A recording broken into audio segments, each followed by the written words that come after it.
বলার অপরাধে তাদের উপর কি নির্মম অত্যাচার হয়, কই তখন তো কই মায়া লাগে না?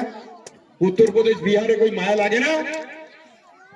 বিহার থেকে উত্তরপ্রদেশ থেকে লোক তো কলকাতায় এসে ঠেলা বয় ঠুনডুরি যায়, কই তাদের উপর তো কোনো অত্যাচার হয় না? এরা সম্পূর্ণভাবে ভাঁওতা, যেন তেন প্রকারে বাংলাকে দখল করতে হবে। তাই আপনারা একটা কথা মাথায় রাখতে হবে, এই সাম্প্রদায়িক শক্তিকে পরাস্ত করতে হবে, আমাদের সকলকে ঐক্যবদ্ধ হতে হবে।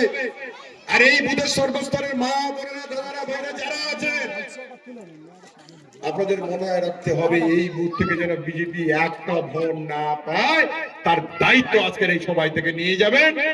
আর আপনাদের বুথে অনেকগুলো রাস্তা নিয়ে প্রবলেম আছে, রাস্তা টিওল নিয়ে আমার ভাই সাহেবের সঙ্গে কথা হয়েছে, আমি করে দেব। আমরা যেটা বলি আমরা কিন্তু সেটা করি। দেখবেন আপনাদের এই বুথ আমি নতুন করে সাজিয়ে দেবো, শুধু একটা বার এই বুথ বিরোধী শূন্য করে দিই, তাহলে এই ঘাতক যারা কিছুই করে না অন্ধকারে থেকে এসে রাত্রিবেলা ভয় দেখাবে আমাদের, আমরা বাঙালিরা মাথা বিক্রি করে দিয়েছি, আমরা এদের কাছে মাথা বিক্রি করব? এই বিহারি গুজরাটি বর্গীরা যারা বাইরে থেকে এসে আমাদের এই বাংলা দখল করতে চাইছে। তাই আমি আপনাদের কাছে করজোড়ে অনুরোধ করব, যেহেতু সময় অনেকক্ষণ হয়ে গেছে, আপনাদের দায়িত্ব নিয়ে ভোটের দিন সকাল সকাল বেরিয়ে পুরো পাড়া পুরো বুথ এলাকা জুড়ে একটাই প্রতীক, গাছের উপর জোড়া ফুল আর বোতাম কত নম্বরের?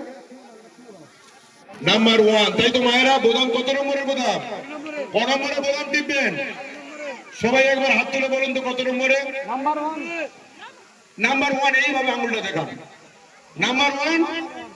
আর 1 লক্ষ ভোটে জেতাতে হবে কিন্তু, তবে কুলতলিতে আমাদের নেতা, তবে কিন্তু আমরা থামবো। 1 লক্ষ টার্গেট। এবার কত টার্গেট? টার্গেট যতই করো হামলা আবার জিতবে বাংলা, তাই তো?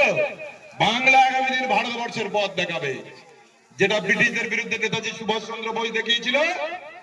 আবার আমরা চাই বাংলা যেন জগৎ সভায় শ্রেষ্ঠ আসন্ন, তাই তো?